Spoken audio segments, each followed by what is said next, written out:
Give me 5 minutes of your time, and I'll share something about life, God, and the Bible. In the beginning was the Word, and the Word was with God, and the Word was God. He was with God in the beginning. Through him all things were made. Without him nothing was made that has been made.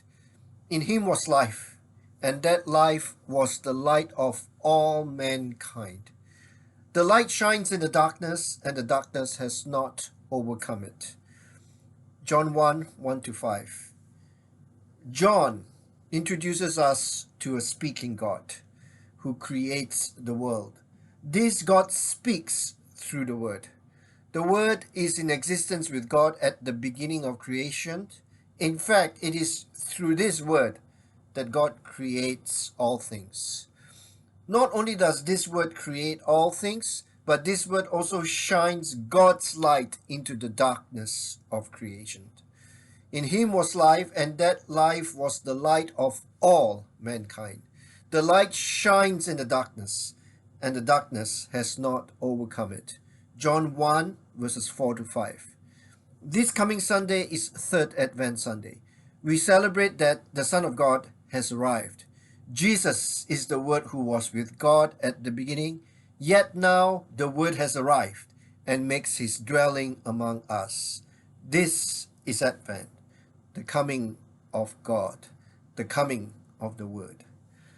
The contrast between darkness and light is one contrast we are reminded of during the Advent season. Jesus, the Son of God, brings God's light to us who live in darkness. John 1 verse 9. The true light that gives light to everyone was coming into the world. Right now, we have friends and family who might be experiencing darkness and chaos in their lives. We too might be experiencing darkness and chaos in our lives. We also see some darkness and chaos in the world. There is a war in the Ukraine, and there is a war in the Middle East. There are so many spots in the world where things are not going well. We are recovering from a pandemic. Jennifer lives in Virginia. She shares her struggle with an illness. Here is Jennifer's story. Several months after my college graduation, a few lumps formed in my neck. I had been sick and assumed my illness had caused my lymph nodes to swell, which is fairly common. But one day I woke up with 102-degree fever, and my dad took me to the hospital. After days of waiting and praying, I received a cancer diagnosis at age 24. My faith was shaken, and I felt shrouded in darkness. Even though my heart wasn't in it, I went to church each Sunday, knelt at the altar, and cried out to God.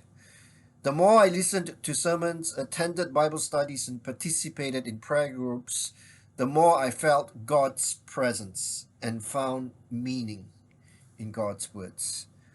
It is easy to trust God when things are going well, but when something terrible happens, it is easier to turn our backs on God.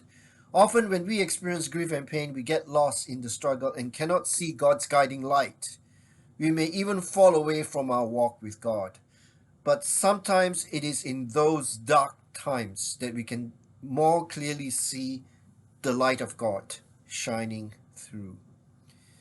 Advent is a time to remind ourselves that we need to receive God's light from Jesus Christ, the Son of God.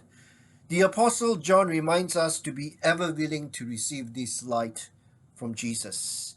In so doing, we become the children of God. Remember, through his light, the Son of God transforms us into becoming daughters and sons of God.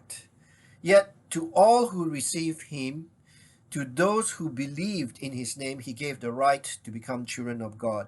Children not born of natural descent, nor of human decision or a husband's will, but born of God's. John 1 12 to 13. This Christmas, seek God's light. Amen.